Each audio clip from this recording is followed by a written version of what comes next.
할렐루야, 수완이 아닌 교회 성도 여러분, 또 아침 묵상 오늘의 말씀에 참여하고 계신 모든 여러분, 지난밤도 평안하셨습니까? 복된 목요일 아침입니다. 오늘도 주님께서 주신 말씀과 함께 하루를 승리하는 저와 여러분이 되시길 바랍니다. 계속해서 주님께서 저희들에게 주시는 본문 말씀은 에스겔서 17장 1절에서 10절까지의 말씀입니다. 독수리와 포도나무의 비유라는 제목으로 또 여러분들과 함께 은혜를 나누도록 하겠습니다. 먼저 오늘 본문인 에스겔서 17장 1절에서 10절까지 말씀 우리 한 목소리를 함께 봉독한 후에 계속해서 말씀 이어가도록 하겠습니다. 에스겔서 17장 1절에서 10절 말씀.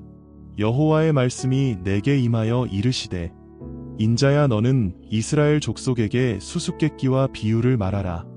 여호와께서 이같이 말씀하여 이르시되 색깔이 화려하고 날개가 크고 깃이 길고 털이 숱한 큰 독수리가 레바논에 이르러 백향목 높은 가지를 꺾되 그 연한 가지 끝을 꺾어 가지고 장사하는 땅에 이르러 상인의 성읍에 두고 또 그 땅의 종자를 꺾어 옥토에 심되 수양버들 가지처럼 큰 물가에 심더니 그것이 자라며 퍼져서 높지 아니한 포도나무 곧 굵은 가지와 가는 가지가 난 포도나무가 되어 그 가지는 독수리를 향하였고 그 뿌리는 독수리 아래에 있었더라. 또 날개가 크고 털이 많은 큰 독수리 하나가 있었는데 그 포도나무가 이 독수리에게 물을 받으려고 그 심어진 두둑에서 그를 향하여 뿌리가 뻗고 가지가 퍼졌도다. 그 포도나무를 큰 물과 옥토에 심은 것은 가지를 내고 열매를 맺어서 아름다운 포도나무를 이루게 하려 하였음이라.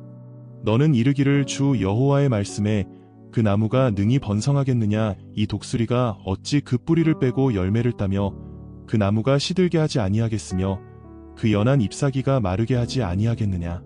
많은 백성이나 강한 팔이 아니라도 그 뿌리를 뽑으리라.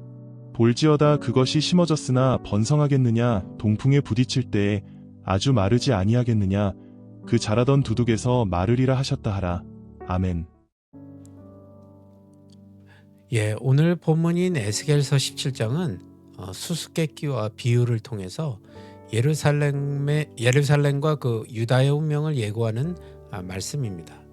비유는 바벨론의 왕 느부갓네살에 의해서 유다가 겪을 정치적인 격변과 또 그에 따른 하나님의 심판을 예언적으로 보여주고 있습니다. 이를 통해서 유다 백성들이 의지해야 될 대상이 누구인지를 분명하게 드러내고 그들의 어리석은 선택이 가져올 결과를 경고하고 있습니다. 오늘 본문에 나오는 그 1절서부터 4절까지의 그 첫 번째 독수리, 이 첫 문단은 거대한 날개와 풍성한 깃털과 다채로운 색깔을 가진 큰 독수리가 레바논으로 날아가 백향목의 가장 높은 가지를 꺾는 장면으로 시작합니다. 이 독수리는 바벨론의 왕 느부갓네살을 상징합니다. 또 레바논의 백향목은 유다 왕국을 가리키고 가장 높은 가지는 유다 왕 여호야긴을 가리킵니다. 느부갓네살은 가장 강력한 힘으로 유다 왕 여호야긴과 그의 귀족들을 사로잡아서 바벨론으로 끌고 가고 여호야긴은 3개월 만에 통치를 끝냅니다. 그는 3개월 동안 통치하면서 주님 보시기에 큰 악행을 했고 결국 바벨론의 죽음을 맞이하게 됩니다. 이는 힘 있는 자를 맹목적으로 추종하는 태도가 얼마나 허망한 결과를 가져오는지를 우리에게 보여주고 있습니다. 우리는 세상의 권력이나 물질에 의지하기보다는 변함없는 하나님의 주권과 능력을 신뢰해야 할 것입니다. 이어서 후반부에 나오는 5절에서 10절에 나오는 두 번째 독수리와 포도나무는 이 꺾인 가지에서 새로운 싹이 돋아나 기름진 밭에 풍족한 물가에 심긴 포도나무 비유로 이어지고 있습니다.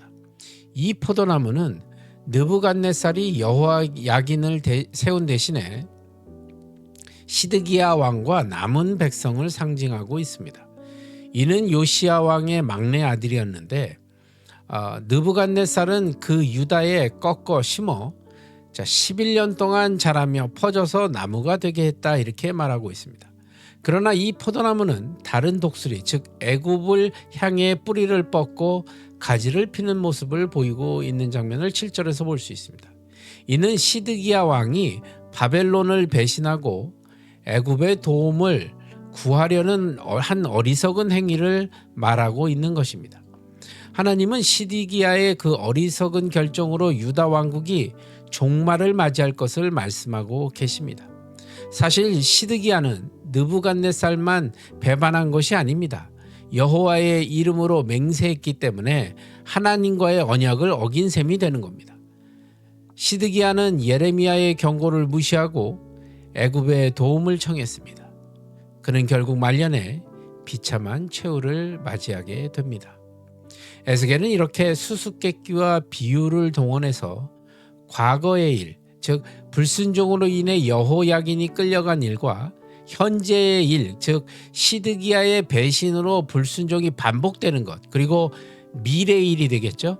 유다의 멸망에 대한 경고를 한 것입니다.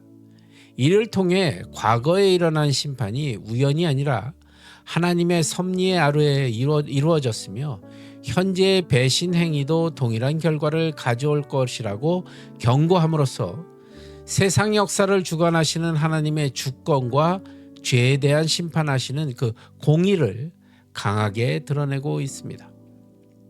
하나님은 당신을 의지하는 자를 높이시지만 인간의 힘을 의지하는 자는 멸망에 이르게 하신다는 사실을 여러분 기억하십시오. 우리는 어려운 상황에 처할 때 하나님보다 세상적인 방법이나 사람을 의지하려는 유혹을 많이 받습니다.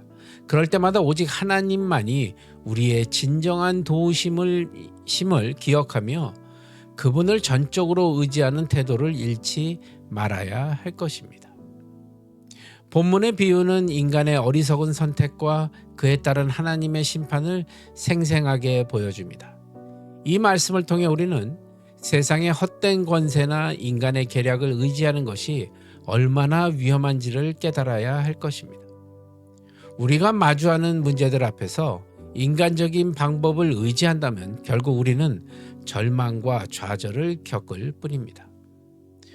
우리는 눈에 보이는 것 대신 역사의 주관자이신 하나님께 우리의 문제와 미래를 온전히 맡겨야 할 것입니다. 우리가 하나님을 의지하고 그분이 하신 약속을 신뢰한다면 하나님께서는 약속하신 그대로 우리를 평안과 생명의 길로 인도하여 주실 것입니다. 오직 신실하신 하나님만을 의지하며 그분의 뜻에 순종하는 저와 여러분이 되시길 바랍니다. 삶의 뿌리를 세상이 아닌 생명의 근원이신 하나님께 깊이 뿌리내어 승리하시는 저와 여러분의 삶이 되시길 우리 주 예수 그리스도의 이름으로 간절히 축원합니다. 기도하시겠습니다. 주님, 오늘도 주님과 함께 동행하길 원하며 주님의 뜻 가운데 살기를 원합니다. 오늘도 성령님 저들과 함께 동행하여 주시고 하루의 삶 가운데 오직 주님을 높이며 승리하는 우리 모두가 될 수 있도록 인도하여 주시옵소서. 모든 것 주님께 감사드리오며 나사렛 예수 그리스도 받들어 간절히 기도드리옵나이다. 아멘. 여러분 오늘도 주 안에서 승리하시고 저는 내일 같은 시간 말씀으로 여러분들 찾아뵙도록 하겠습니다. 여러분 오늘도 주 안에서 평안하십시오. 샬롬.